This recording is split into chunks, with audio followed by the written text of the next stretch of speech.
লাউ তো আমরা বিভিন্নভাবে বিভিন্ন রকমের বানিয়ে খেয়ে থাকি, কিন্তু এই গ্রাম বাংলার একটা হারিয়ে যাওয়া রেসিপি আমি আজকে আপনাদের সামনে নিয়ে চলে এসেছি। নমস্কার বন্ধুরা, সোমা কিচেনে আপনাদের সবাইকে স্বাগত। আজকে এই রেসিপিটা একদম নিরামিষ ভাবে বানিয়ে দেখাবো। এই লাউ কিন্তু শরীরের পক্ষে খুবই উপকারী একটা সবজি, সবারই খাওয়া উচিত, বাচ্চা থেকে বড়। আর আমি আজকে যেভাবে বানাবো একদম সুস্বাদু, হেলদি এবং একটা টেস্টি রেসিপি। এই রেসিপিটা স্কিপ না করে কিন্তু প্রথম থেকে আপনাদের শেষ পর্যন্ত দেখতে হবে, না হলে কিন্তু স্কিপ করে দিলে বুঝতে পারবেন না আমি আজকে কিভাবে বানাচ্ছি। তাহলে ভিডিওটা যদি আমার ভালো লেগে থাকে তাহলে অবশ্যই লাইক, শেয়ার, কমেন্ট এবং সাবস্ক্রাইব করে আমার পাশে থাকবে। তবে চলুন বেশি কথা না বাড়িয়ে রেসিপিটা শুরু করে ফেলি। এখানে দেখুন আমি লাউ নিয়েছি, আর লাউটা আমি অর্ধেক করে কেটে নিয়েছি। আমি অর্ধেকটা রান্না করব, অর্ধেকটা রেখে দেবো। এবার লাউয়ের খোসাগুলো সুন্দরভাবে ছাড়িয়ে নিচ্ছি। এই লাউয়ের রেসিপিটা আমার মা জেঠিমারা খুবই বানাতো। তখন তো এত কিছু থাকতো না, এখন যেরকম আমরা চিংড়ি মাছ দিয়ে রান্না করছি, বিভিন্ন রকমের স্টাইলে রান্না করছি, তখন কিন্তু এত কিছু থাকতো না। মা জেঠিমারা একদম নর্মাল কম মশলাপাতি দিয়ে এই লাউয়ের রেসিপিটা বানিয়ে থাকতো। আজকে আমি সেই রেসিপিটাই আপনাদের সঙ্গে শেয়ার করছি।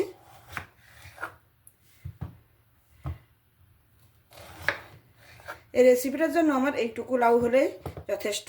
এই লাউটাকে কিন্তু একদম পাতলা পাতলা ঝিরিঝিরি করে কেটে নিতে হবে, যেরকম আমরা আলু ভাজা কাটি সেরকমভাবে একদম যতটা সম্ভব সরু সরু করে কেটে নিতে হবে। একদম পাতলা করে কেটে নিয়েছি। এবার কিন্তু এরকম লম্বা লম্বা করে কেটে নেব। দেখতে যতটা সুন্দর হবে সবজিটা কাটা, রান্নাটাও কিন্তু ততটাই টেস্টি হবে। আপনারা চাইলে, আমি এখানে ছুরির সাহায্যে কেটে নিচ্ছি, আপনারা বটিতেও কেটে নিতে পারেন, বটিতে আরও সুন্দরভাবে কাটা হবে।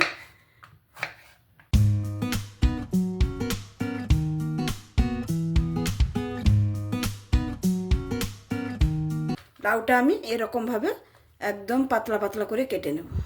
কতটা সরু সরু করে কেটেছি দেখুন। যতটা সরু করে কিন্তু কাটা যাবে ততটাই রেসিপিটা খেতে ভালো লাগবে। আমি এরকমভাবে সমস্ত লাউগুলোকে কেটে নেব। লাউটাকে একদম সম্পূর্ণভাবে কেটে নিয়েছি, কত সুন্দর ঝিরিঝিরি করে পাতলা পাতলা করে কেটে নিয়েছি দেখুন। আর লাউটাকে আমি জলের মধ্যে ভিজিয়ে রেখেছি যাতে লাউটা না কালো পড়ে যায়। আর তার সঙ্গে যেটা মেন লাগবে, এই নারকেলের কোড়া, কালকে রাত থেকে ভিজিয়ে রেখেছিলাম, ছোলা আর গোটা মুগ। তবে চলুন এবার রান্নাটা করে নিই। এখানে রান্নাটা করে নেওয়ার জন্য একটা কড়াই বসিয়ে নিয়েছি, আর কড়াইতে দিয়ে দেবো পরিমাণ মতো সর্ষের তেল।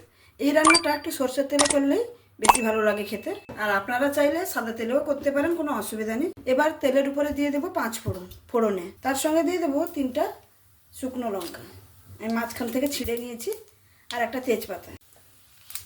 এই রান্নাটাতে কিন্তু বেশি কোনো মশলা লাগে না, খুবই কম মশলাতে রান্নাটা করা হয়। আর যেহেতু আমি একদম নিরামিষভাবে বানাচ্ছি, সেই জন্য এখানে আমি পেঁয়াজ টেয়াজও ব্যবহার করছি না। তার সঙ্গে দিয়ে দেবো একটা টমেটো। এখানে সব কিছু ভেজে নিয়েছি, এবার কেটে রাখা লাউগুলো দিয়ে দেবো। সম্পূর্ণ লাউটা দিয়ে দিয়েছি। এবার দিয়ে দেবো এই মুগ আর ছোলাতে ভিজিয়ে রেখেছিলাম, ওখান থেকে সামান্য একটু দিয়ে দেবো, সবটা দেবো না, যে ভালো করে মিক্স করে নেব। ফোড়নের সঙ্গে সবজি আর ছোলাগুলোকে ভালো করে মিক্স করে নিয়েছি। এবার এখানে সামান্য একটু গুঁড়ো মশলা দিয়ে দেবো পরিমাণ মতো লবণ, আর দেবো পরিমাণ মতন হলুদ, আর এখানে দেবো সামান্য একটু ঝাল লঙ্কার গুঁড়ো, একদম সামান্য, যেহেতু লাউটা মিষ্টি জিনিস, তাই ঝাল হলে কিন্তু ভালো লাগবে না খেতে। দিয়ে ভালো করে মিক্স করে নেব। ভালো করে মিক্স করে নিয়েছি। এবার ঢাকনা দিয়ে 5 মিনিটের মতো ঢেকে দেব।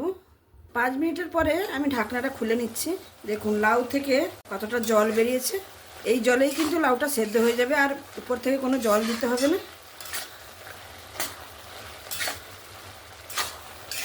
আবারও একবার ভালো করে নাড়াচাড়া করে নিলাম। এই রান্নাটা একদমই ইজি, কিন্তু খেতে অসাধারণ স্বাদের হয়ে থাকে। আমার এই রেসিপিটা যদি আপনাদের ভালো লেগে থাকে তাহলে অবশ্যই লাইক, শেয়ার, কমেন্ট এবং সাবস্ক্রাইব করে আমার পাশে থাকবেন। আর যদি খুব ভালো লাগে তাহলে বন্ধু বান্ধবের সঙ্গেও শেয়ার করে নেবেন। আবারও আমি ঢাকা দিয়ে দেবো 5 মিনিটের জন্য। এরকম ঢাকা দিয়ে দিয়ে গ্যাসের ফ্লেমটাকে স্লোতে রাখতে হবে, আর ঢাকা দিয়ে দিয়ে লাউটাকে এরকম লাউর জলেতেই সেদ্ধ করে নিতে হবে। আবারও 5 মিনিটের পরে ঢাকনাটা খুলে নিচ্ছি। অনেকটা কিন্তু জলটা শুকিয়ে এসছে।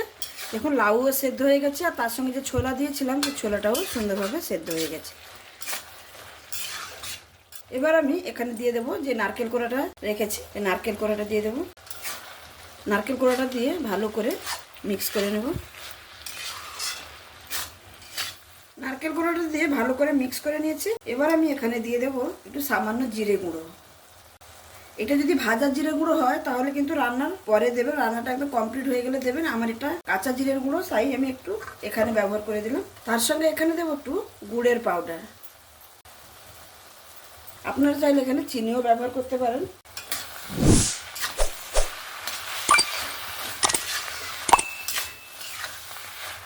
চিনি না খেয়ে যদি এরকম গুড় খাওয়া যায় শরীরের পক্ষে উপকারও। আবারও ভালো করে মিক্স করে নিয়েছি, আবারও ঢাকা দিয়ে দেব। ঢাকনাটা আবারও খুলে নিচ্ছি। একদমই জল শুকিয়ে গেছে, একটু খুন্তি দিয়ে একটু ভেঙে ভেঙে দেবো।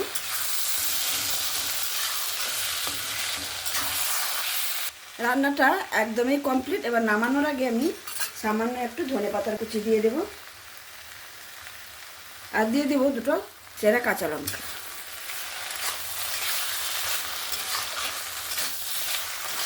ধনেপাতাটা দিয়েও সুন্দরভাবে মিক্স করে নিয়েছি। আমার রান্নাটা এখানে একদমই কমপ্লিট। এবার আমি পরিবেশন করে আপনাদের দেখাচ্ছি। তাহলে বন্ধুরা দেখতেই পেলেন আমার এই লাউয়ের ছেচকি। দেখুন দেখতে কতটা সুন্দর হয়েছে, আর অসাধারণ খেতে লাগে, অসাধারণ। লাউয়ের যদি এই রেসিপিটা আপনারা না খেয়ে থাকেন তাহলে অবশ্যই একবার বানিয়ে ফেলুন বাড়িতে। এরকম দেখবেন খেয়ে কিন্তু সবাই প্রশংসাই করবে। আমার এই রেসিপিটা যদি আপনাদের ভালো লেগে থাকে তাহলে অবশ্যই লাইক, শেয়ার, কমেন্ট এবং সাবস্ক্রাইব করে আমার পাশে থাকবেন। আর যে সকল বন্ধুরা অলরেডি সাবস্ক্রাইব করে আমার পাশে আছেন তাদেরকে অসংখ্য ধন্যবাদ। আর যারা এখনো সাবস্ক্রাইব করেননি প্লিজ বন্ধুরা সাবস্ক্রাইব করে আমার পাশে থাকুন। আমি যখনও কোনো নতুন রেসিপি আপলোড করব আপনাদের কাছে কিন্তু সঙ্গে সঙ্গে পৌঁছে যাবে। তাহলে আজকে এখানেই শেষ করছি, আবার দেখা হবে অন্য কোনো দিন অন্য কোনো রেসিপির সঙ্গে। সবাই ভালো থাকবেন, সুস্থ থাকবেন, সাবধানে থাকবেন। ধন্যবাদ।